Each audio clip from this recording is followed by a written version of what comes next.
Sorry, I had to plug up my charger. It was about to go dead. And another thing, and I'm not even talking about Trump now. I want to talk about Kash Patel, the head of the FBI. Why is he hosting a podcast with his girlfriend instead of out there helping his agents find the guy that did the mass shooting at Brown? Isn't that pertinent? Like, they're doing like little lighthearted stuff on the podcast, and like, why ain't you got a ring on and all this other stuff? Like, if James Comey had went on a podcast or had hosted a podcast or had used the government finances to pick his wife, maybe he did. I know he didn't do no podcast. Man, I know he didn't do no podcast. That would be crazy. But picking up he's married, but picking up his girlfriend, it's so tacky. It's so tacky how they're running things now. Like, I thought Obama was supposed to be the nigga president, quote unquote. You know what I'm saying? Yeah, the Trump administration do a lot of nigga stuff. They're gonna have a UFC fight on the White House lawn. Like, what? What is that? I mean, that would be cool for me if I was a kid. If I was a kid and I didn't understand things like I do now, then that would seem cool to me. But that's not cool to me. That's not what I want. I want him to do what he said he was going to do. And people say, you really hate him. I don't hate that man. I'm not going to go to hell hating Trump. I just trying to hold him to the standard that he created for himself. And the things that he said he was going to do that he hasn't done. Like, he couldn't even keep his whole promise to stay off Twitter through his first inauguration. Through the inauguration ball, by the time it was over, he was like, well, maybe I'll change my mind about the Twitter. He knew he wasn't going to let Twitter go. He lies. He lies a lot. He lies all the time. He lied today. He lied about something today. He lies about something every day. If he has a mic on, he is lying about something. And that's not me that's not me lying. That's proof. Just look it up. I don't think you MAGA guys look at anything other than Fox News or right-wing media. And there is a lot of right-wing media out there. For y'all being the silent majority, y'all sure don't ever know how to shut the hell up. You got media everywhere. You got America First News. You got a lot. I can't believe the names escape me at this point, but you got a lot. And you got your Ben Shapiro's. You got your Candace on. Well, Candace is she's still MAGA. You know what? I don't know. She's Republican, but she's been going after Erica Kurt, but I don't even know how long that crap's gonna last now. Since they had their little meeting, everybody has their own opinion about everything. She's saying that Turning Point USA, Erica Kurt has something to do with his death. I don't know. Do you know? Like, you MAGAs are the conspiracy theories people.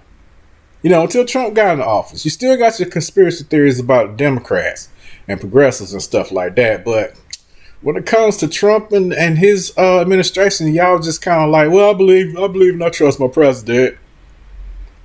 Y'all was never like that with Obama. Y'all was never like that with Biden. That's all we heard was daggone conspiracy theories. But some of y'all are waking up.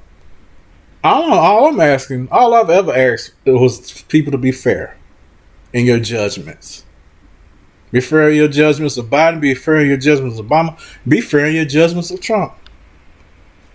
That would require you to have to look and maybe some spaces that you don't want to go. I mean, I've looked at spaces I don't want to go, trying to find out about what's really going on, because I don't always trust left-wing media all the time.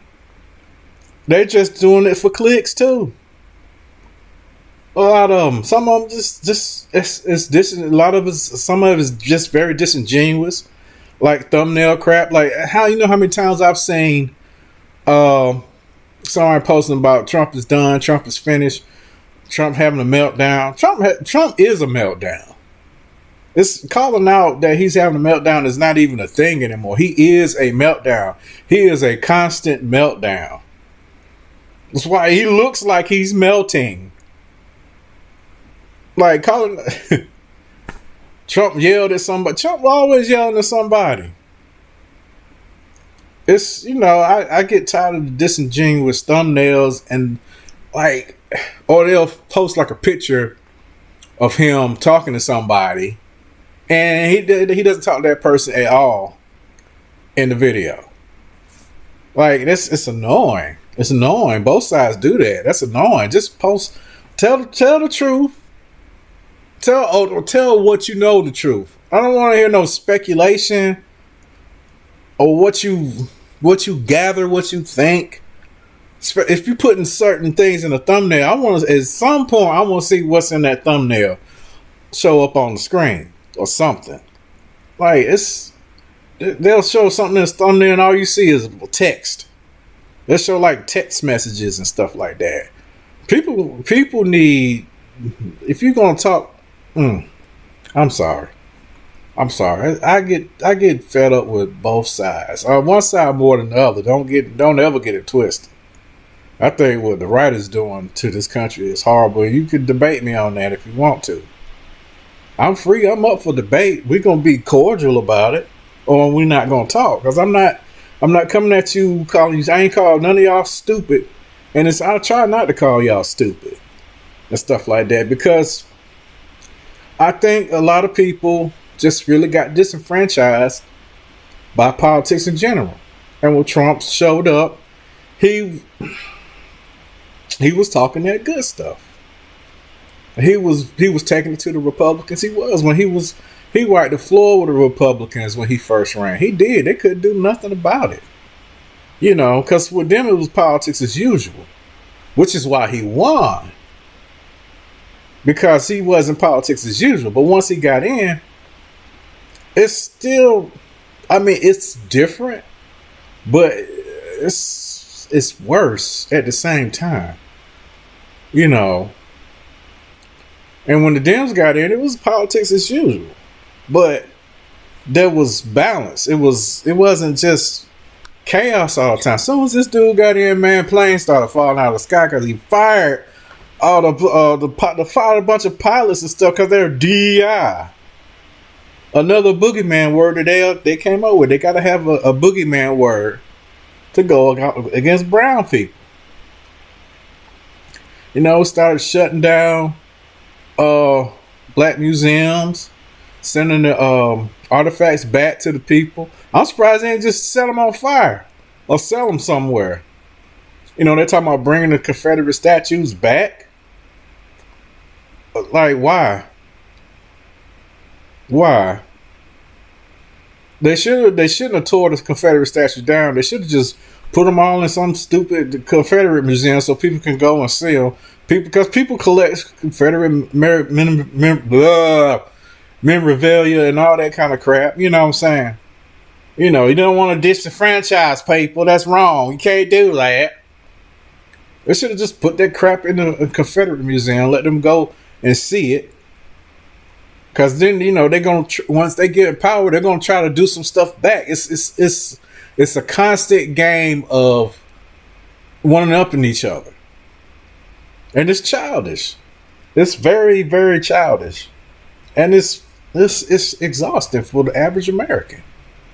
It is. It's exhausting. Like, we just out here trying to go to work, trying to pay our bills, and God help you have some money left to do something with.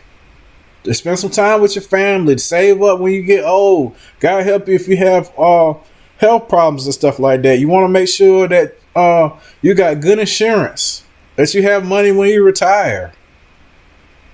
You know, we shouldn't have to worry about our health care every 4 years or so. Or like this power dynamic switching and things changing. People losing their jobs all of a sudden after somebody gets in the White House. You know, it's abortion, no abortions. Whose business is that of yours if a person gets abortion? If they go to hell for an abortion, that's between them and God. That ain't for somebody's neighbor or anybody else to be concerned about. Ain't there enough stuff going on in people's lives to be worrying about if somebody's having an abortion? That's almost as bad as people concerned about celebrities having a man when they in their 50s and stuff. I ain't Diana Ross' daughter got no man. I don't care. I don't care if Diana Ross ever get a man. If she does, God bless her. If she don't, I don't care. Why? Who cares about that? You know, all that stuff is a distraction to keep you from focusing on what you need to be really focusing on. And the stuff we really need to be focusing on, we have to worry about because we don't know if we're even going to have access to those things from year to year. It's sickening. And we are divided. We are divided. That's why the people in power keep getting away with the crap they get away with, because we are divided. They succeeded in dividing us. They came together, but they got us divided. And that's not how it should be. We need to come together, but that's going to take a lot of humbleness. That's going to take a lot of humbleness. You know, it's going to take a lot of come to Jesus meeting, whether you believe in Jesus or not. You need to come to the table. We need to have a conversation. You know, it's crazy. It's some crazy work going on, bro. It is some crazy work going on.